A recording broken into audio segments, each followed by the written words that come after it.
에너지에 대해 다양한 이야기를 나누는 공간. 여기는 에너지 썰입니다. 그리고 저는 염현석입니다.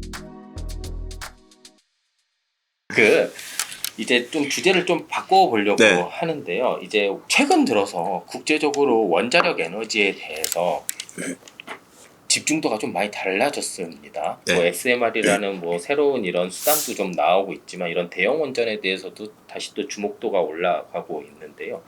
왜 원자력 에너지가 요즘에 다시 또 주목을 받고 있을까요? 우선 지금 기후 변화에 대응하기 위해서는 네. 이산화탄소를 배출하지 않는 무탄소 전원이 필요한데 무탄소 전원은 딱 두 가지밖에 없습니다. 원자력과 재생에너지, 네. 태양광 풍력 이거밖에 없어요. 근데 태양광 풍력이 한계에 도달을 하고 있습니다. 첫 번째로는 가격이 너무 비싸다 하는 것이고요. 두 번째로는 전체 그리드에서 얘네들이 20% 이상을 점유하게 되면 네. 전력을 안정적으로 운영할 수가 없습니다. 다시 말씀드리면 전압과 주파수를 일정하게 유지할 수가 없습니다. 그러면 값싸게 그리고 이산화탄소를 줄이는 방법이 원자력밖에 안 남은 것이죠. 그러다 보니까 이제 그 원자력 에너지에 대한 관심이 이제 높아진 것이 최근의 상황이고요. 더 근원적으로 생각해 보면 저희 초등학교 때는 멜서스라는 분이 있었어요. 멜더스라고 하기도 하고 멜서스라고 네. 발음하는데 그분이 이제 인구는 기하급수적으로 늘어나는데 우리가 가진 땅은 유한하기 때문에 언젠가는 굶을 것이다. 이렇게 예측을 했는데 실은 우리가 생산력이 따라가고 있죠 지금. 그렇죠. 우리가 먹을 게 부족한 게 아니고 지금은 다이어트가 문제인 시대인 거고 그게 우리나라만 그런 게 아니고 전 세계적으로 굶는 사람이 없어요. 그러면 그게 어떻게 됐느냐 하면 사실은 농업 생산성이 단위 면적당 100배로 늘어났습니다. 그러다 보니까 농장 경작지를 늘리지 않고도 농산물을 늘릴 수 있고 그러다 보니까 우리가 숲을 지켜가면서 이제 대량 생산을 할 수 있게 된 거죠. 근데 결국은 인간 개체수가 늘어나기 때문에 결국은 뭐든지 고밀도화하는 것밖에 답이 없는 겁니다. 그렇지 않으면 숲을 없애야 되니까.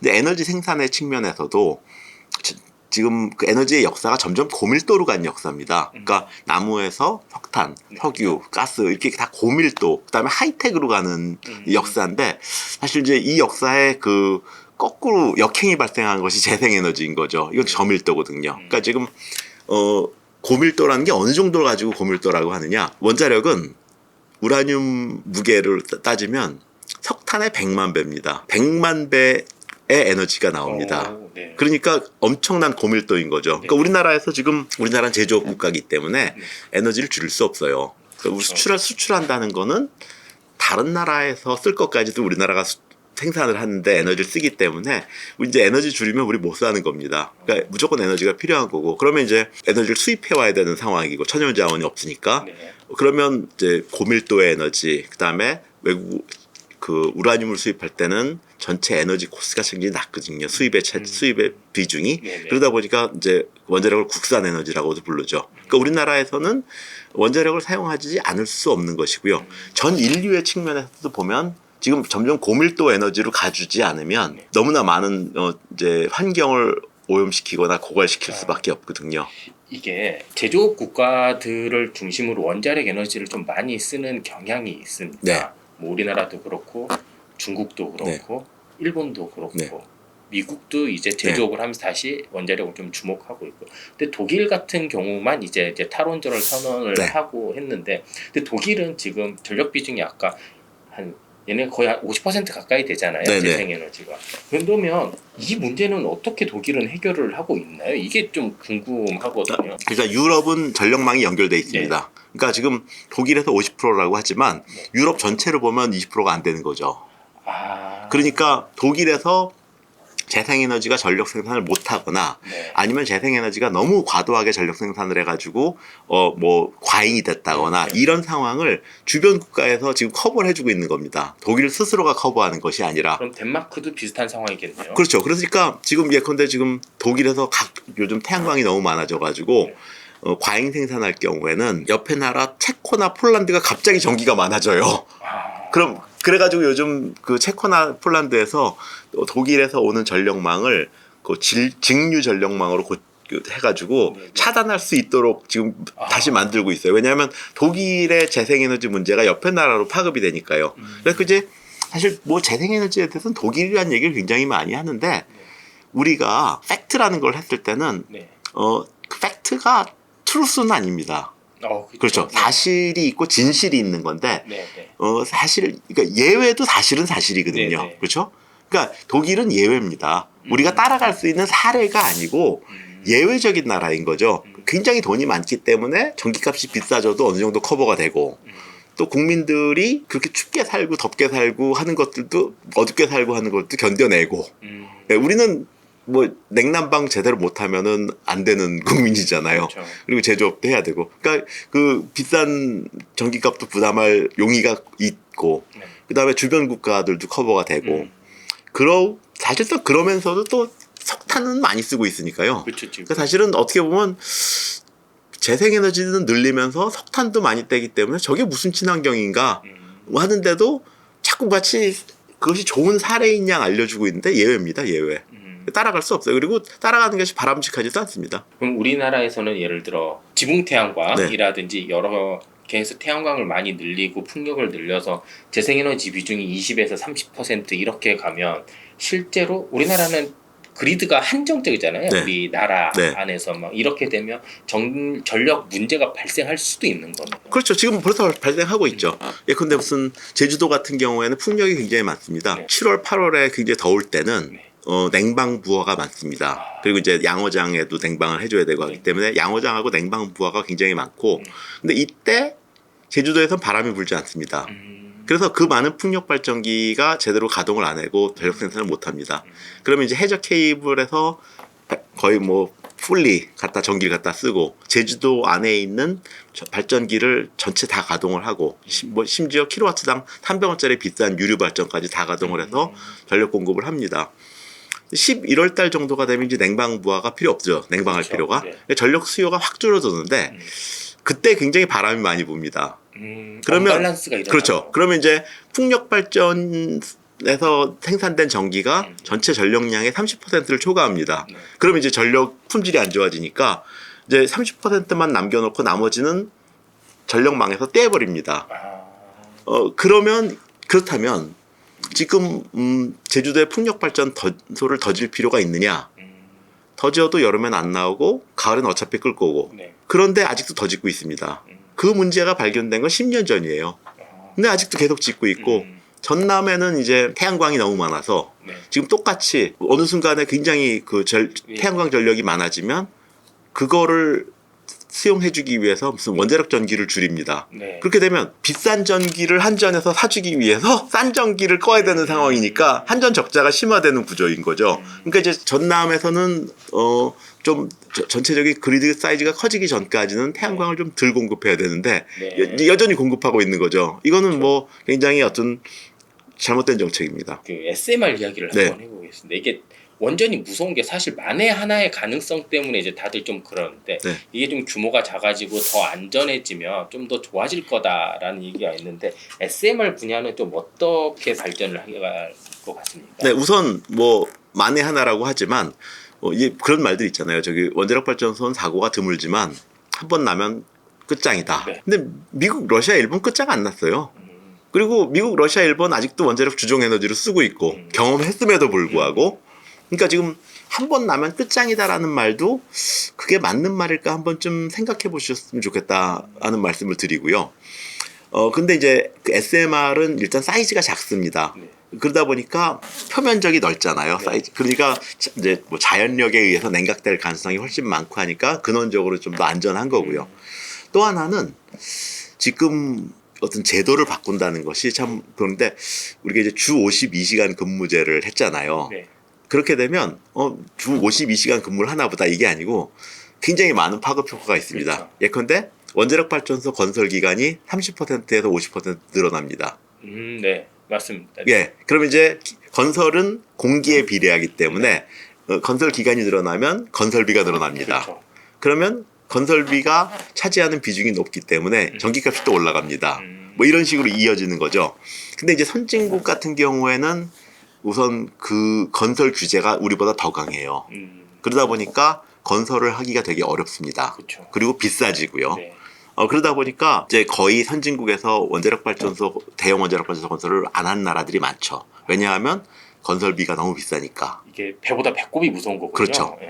그래서 이제 우리나라 같은 경우에는 이제 여전히 건설 경쟁력도 있고 하니까 이제 국내 건설을 쭉 했었던 거고, 사우디 같은 경우에는 그런 어떤 건설 규제의 지배를 받지 않으니까 우리나라랑 준하게 건설 공기를 맞출 수 있었던 거고요. 근데 이제 그러면 이제 선진국에선 원자력은 필요한데 네. 건설을 할 능력도 없고 건설비도 너무 비싸지고 네. 그래서 나온 게 이제 모듈라 리액터인 거죠. 그렇죠. 모듈이라는 건 공장에서 벽돌처럼 만들어 와서 네, 네. 꽂기만 하면 되는 거니까 건설 기간을 줄일 수 있거든요. 네. 그래서 이제 소형 모듈형 원전, 소형은 안전, 모듈형은 건설을 줄이기 위한 노력으로 이제 만들어진 거죠. 그 소형 모듈형 원전은 전 세계에서 지금 한 90여 종이 개발 중이에요. 오, 꽤 많네요. 네, 그래서 그 모듈형 원전은 굉장히 다양하고 용도도 다양합니다. 네. 예컨대 어떤 원전은 지금 우리처럼 전력을 생산하기 위한 소형 모듈형 원자로도 있고 네. 어떤 원자로는 수소만 생산하기 위한 원자로도 있고 네. 또 공장에서 열이 필요한데 고온의 스팀을 만들어서 공장에다 보급한 것도 있고요. 또 이제 추운 지방 같은 경우에는 원자로 한 대가 뭐 반경 40km 지역에 난방을 공급하는 것도 있고요. 또 가장 지금 어쩔 수 없이 해야 되는 분야 중에 하나가 선박입니다. 그러니까 지금 그 국제해사기구 IMO라 그러는데 네. 국제해사기구에서 2050년까지 컨테이너 선박에서 발생되는 이산화탄소를 얼마로 제한하라 목표를 제시했어요. 그렇죠. 예. 근데 지금 현재 컨테이너 선박이 30노트로 운항하도록 설계가 돼 있어요. 엄청 빠르게 그렇죠. 가는 거네요. 근데 이제 이산화탄소도 줄이고 연료값도 아끼기 위해서 15노트로 운항을 하고 있거든요. 아, 그렇죠. 이게 그래서 더 등치를 키우는 게 네. 많이 조금 늦지만 네. 많이 한 방에 네. 가자 이렇게 네. 해서 이제 28,000 네. TU도 나오고 네. 있는 거였거든요. 근데 이제 그걸 갖다가 이산화탄소를 더 줄이려 그러니까 네. 이제 7노트로 갈 수는 없잖아요. 그렇죠. 예. 그래서 이제 안 되겠다. 그 디젤 엔진이 아니라 항공모함처럼 원자력으로 추진을 해야 되겠다. 그러면 이제 세상이 많이 바뀝니다. 예컨대 이제 전기가 충분해졌으니까 네. 얘가 이제 뭐 최대 40노트까지도 달릴 수 있게 되고 그러면 물류 속도가 2배로 빨라진 거고 네. 필요한 선박의 개수도 줄어들 거고 그 다음에 중간 기착지가 필요 없습니다. 연료를 보급받을 필요가 없으니까 그쵸. 한 번 장전하면 쭉 가니까 네. 그 다음에 이제 무슨 이렇게 운하 통과하는데 비용을 지불하는데 네. 이렇게 돌아가도 속도가 똑같아요. 아. 그럼 이제 운하 가지고 장사하는 시대도 많이 달라지고요. 이게 어떤 사실 기술이라는 것들이 네. 개발되면 세상을 많이 바꾸죠. 예컨대 우리가 정보통신이나 이런 것들이 개발되면서 옛날 같았으면 이제 화물차가 부산에 짐 싣고 내려가면 올 때는 빈차로 왔는데 네. 지금은 뭔가 실어 갖고 오면은 네. 2번 벌 수 있게 되잖아요. 네, 네, 네. 그리고 이제 뭐 택시도 막 돌아다니면서 손님 찾던 시대에서 지금 카카오나 이런 걸로 인해서 플랫폼 서비스를 통해서 그 공차가 없이 돌아다닐 수 있게 최소화하면서 그리고 효율을 높이는 가장 가까운 거리에서 근데 그런 것들이 이제 일종의 어떤 기술이 도입되면서 어떤 세상이 좀 달라지는 것들인데 아마도 이제 원자력 SMR이 선박에 들어가게 된다 그러면 또 선박의 세계에서 또 큰 변화를 오게 할 거고 그러면 이제 과거에는 이제 조선소에다가 선박 제조를 맡기는데 이제는 조선 능력도 뛰어나고 원자력 능력도 뛰어난 나라가 그걸 다 수주하게 될 수도 있다. 그러면 이제 우리나라의 시장이 더 넓어질 수도 있는 것이고요. 그건 뭐 앞으로 정부나 산업계가 네, 네. 어떻게 돈을 투자하느냐. 왜 기술은 돈 투자하는 거에 비례해서 발전하는 거니까요. 그러면 중국이 얼마 전에 그 SMR 자매들이 이제 성공했다라고 이제 밝혔었잖아요. 링동 1호인가? 네, 맞습니다. 네, 그거는 좀 어떻게 보세요? 저는 그 동영상을 봤는데, 이게 SMR인가? 우리 스마트 백이랑 비슷한가? 약간 이런 느낌이 좀 들긴 했었거든요. 일단 지금 그래도 규제가 조금 쉬운 것은 그 공산권 국가들이 좀 쉽습니다. 네. 그래서 이제 공산권 국가들은 설명드리기가 좀 애매한데 그 소셜 이코노믹이라는 표현을 씁니다. 사회 경제학. 그래서 네. 이제 그 예컨대 사람이 다쳤을 때 보상해야 될 금액이 굉장히 높다. 선진국처럼. 그러면 안전을 높이는 것이 정답입니다. 네. 그러나 이제 보상금이 너무 작은 나라다. 네. 그러면 안전 기준 낮추고 그냥 보상해주면 그게 더 쌀 수가 있죠. 그러니까 이제 사실은 뭐 그 공산권이 무식하다라는 게 아니라 사회 경제 시스템이 다른 겁니다. 그러니까 우리 체르노빌도 경남 용기가 없었죠. 근데 경남 용기 가격이 전체 원자력 발전소의 25%에서 30%를 차지하거든요. 굉장히 많이 차지합니다. 그러니까 경남 용기 넣고 3개 가질래 아니면 경남 용기 없이 4개 가질래? 선택의 문제에서 그러니까 거기서 러시아는 국토가 넓으니까 오염되면 버리고 딴 데 가서 살면 돼요. 그다음에 어떤 사람들한테 물어줄 돈도 적고 그러니까 이제 거기는 선택에 의해서 무식해서가 아니고 선택에 의해서 경남용기 없는 내기를 택한 것이고 서방 세계에서는 그럴 수가 없는 거죠. 무조건 안전이 중요한 그러니까 경남용기 있는 세계를 선택할 수밖에 없는 것이고요. 그러다 보니까 이제 SMR을 만들 때도 그 기준에 의해서 만들어지다 보니까 이제 쉽다는 뜻입니다. 뭐 그분들이 뭐 잔혹하거나 무식해서가 그렇죠. 아니라 그냥 전반적인 사회가 시스템이 다른 거니까요. 근데 문제는 뭐냐 하면 그 모듈라라는 거는 내가 지금 우리나라에서 만든 모듈이 전 세계 어느 나라에서도 건설 가능해야지 모듈이잖아요. 그렇죠. 딴 나라 가면 다시 또 생산해야 된다 그러면 모듈이 아닌 거죠. 그렇죠. 그러니까 그 모듈라 리액터라는 거는 전 세계 어느 나라 안전 기준도 만족시킬 수 있어야지만 상품성이 있는 거거든요. 그래서 아직 중국의 그 모듈라 리액터는 다른 나라의 상품성이 있느냐 이거는 좀 검증이 아직 덜 돼 있는 것이고 자국 내에서는 물론 중국이 최근에 무슨 그 황해 쪽으로 뭐 원자력 발전소 많이 짓는 걸 걱정하시는 분들도 있는데 그렇게 많이 지어도 중국 내 원전 비중이 10%가 안 됩니다. 에너지 수요가 많으니까요. 그 얘기는 뭐냐 얘기냐면 만약에 그걸 갖다 이제 안 짓면 안 짓을 수 있는 게 아니고 뭐 석탄이나 LNG를 줘야 되기 때문에 안 지면 그만큼 미세먼지 문제가 우리가 더 생기는 거죠. 네, 그래서 그 SMR은 어떤 규제 측면에서의 그 리더십을 가진 나라들이 개발하는 것이 맞습니다. 그렇겠네요. 이게 무엇보다 안전이 가장 중요한 문제니까요. 마지막으로 질문 하나만 드리고 마무리하도록 하겠습니다. 아까 처음에 말씀하셨을 때 에너지는 고밀도화로 발전을 해야 된다라고 말씀하셨는데 원전보다 더 고밀도된 에너지들이 분명히 있을 텐데요. 어떤 에너지가 그러면 그렇게 그 고밀도 에너지 안전하고 좀 이런 거가 될까요? 현재로서는 없습니다. 근데 지금 핵융합 연구 개발하고 있죠. 핵융합이 이제 결과가 나오면 또 원자력 발전소보다 더 좋아질 겁니다. 그런데 이제 지금 그 기술적인 난제들이 많이 있기 때문에 지금 연구 계속 하고 있고요. 근데 이제 그 기술적인 난제들이 언제까지 극복된다라는 거를 확정할 수가 없어요. 왜냐하면 40년 전에 핵융합은 앞으로 40년 후면 나온다 그랬는데 지금도 40년 후라고 얘기하고 있기 때문에 그래서 이제 우리가 수요를 공급하는 수급 이거는 지금 현존하는 기술을 가지고 계획을 수립해야 됩니다. 그러니까 미래 개발할 기술을 가지고 계획하면 안 되고요. 그래서 이제 전력 수급 계획도 2년에 한 번씩 수립하거든요. 그러니까 2년 동안 정말 좋은 기술이 나오면 바꿀 수도 있는 거예요. 대신 이걸 갖다가 없는 기술을 놓고 계획하는 게 아니라 있는 기술을 가지고 계획을 하되 계획의 주기를 2년 단위로 해가지고 신기술이 나오면 언제든지 들어올 수 있도록 하는 것이 좀 안전한 계획 수립의 방법인 거죠. 그래서 이제 핵융합 연구는 지속적으로 해야 됩니다. 뭐 제가 뭐 하지 말자는 얘기가 아니고 해야 됩니다. 근데 그게 있다고 해서 현존하는 기술을 중심으로 한 전력 정책을 바꾼다거나 하면 안 된다. 개발되면 언제든지 도입하면 되는 것이고요. 뭐 그래서 현재로서는 가격, 친환경 제품은 비싸도 사준다 이런 생각들이 많이 있잖아요. 그렇죠. 비싸더라도 이제 사야 된다. 환경을 사랑하는 아름다운 마음씨죠. 근데 이제 가격이라는 게 어떻게 결정되느냐를 보시면 투입된 자원 나누기 생산된 제품 하면 단가가 나오는 거죠. 비싸다는 얘기는. 둘 중에 하나가 크거나 작거나. 그렇죠. 투입된 자원이 많다는 거잖아요. 투입된 자원이 많은데 어떻게 친환경적이에요. 그러니까 친환경은 무조건 싸야 되는 겁니다. 그러니까 지금 만약에 친환경 제품을 만들었는데 너무 비싸다. 그러면 아직 리사이클할 단계가 아닌데 기술력이 없는데 리사이클한 겁니다. 그래서 이제 친환경 제품을 비싸게 사주는 마음씨는 기특하고 좋은 건데 친환경 제품이 비싸다는 건 정상이 아닌 겁니다.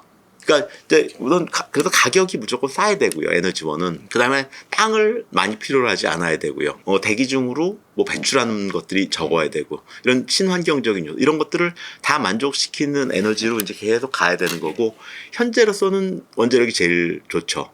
가격 측면에서도 뭐 킬로와트당 뭐 50원, 60원 정도니까 석탄은 80원, 뭐 재생에너지는 뭐 200원 넘어가니까 사실 50원과 200원 비교하면 4배인데 네.